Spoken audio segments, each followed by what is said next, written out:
Backpacking TV is brought to you by MSR, precision engineering, legendary reliability, inspired by unruly dreamers. Visit us at msrgear.com. I think it's fair to say that every backpacker hopes for clear skies. But just because there's rain in the forecast, there's no need to bail on your backpacking trip. With a little planning, and by knowing a few tricks, which we're about to look at, you can make backpacking in the rain as much fun as backpacking on Bluebird days. Let's start by looking at your clothing. First things first, whether there's rain in the forecast or not, bringing rain gear with you is a must. Something like a hard shell, lightweight rain jacket. And remember that no matter how good your gear is, gear tends to lose its water repellency over time, so it's a good idea to apply a waterproofer, something like a Nick Wax, before you go on your trip. But no matter how expensive and waterproof your jacket and pants are, if you're out in the rain all day, you're going to get soaked to the bone. Water just has a way of finding its way inside. That makes the clothing that you're wearing under your waterproof shell important. Do yourself a favor and don't bring cotton. Just leave your cotton clothes at home. There are a few big problems with cotton. For one, if it gets wet, either from weather or your sweat, it takes a long time to dry. And second, when cotton gets wet, it also will make you colder because it saps heat away from your body.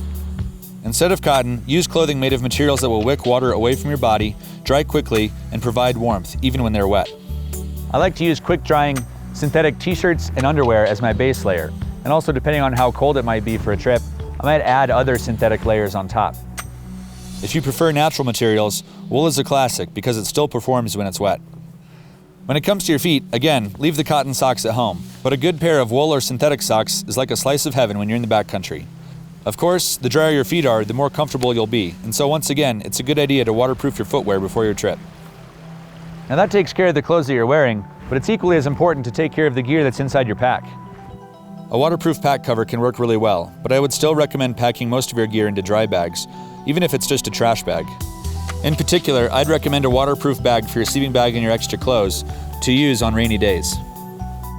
I love down sleeping bags, but it's important to know one of the major drawbacks of down is that it actually will not keep you warm if it gets wet because the down will clump up, whereas the synthetic bag will still keep you warm if it gets wet.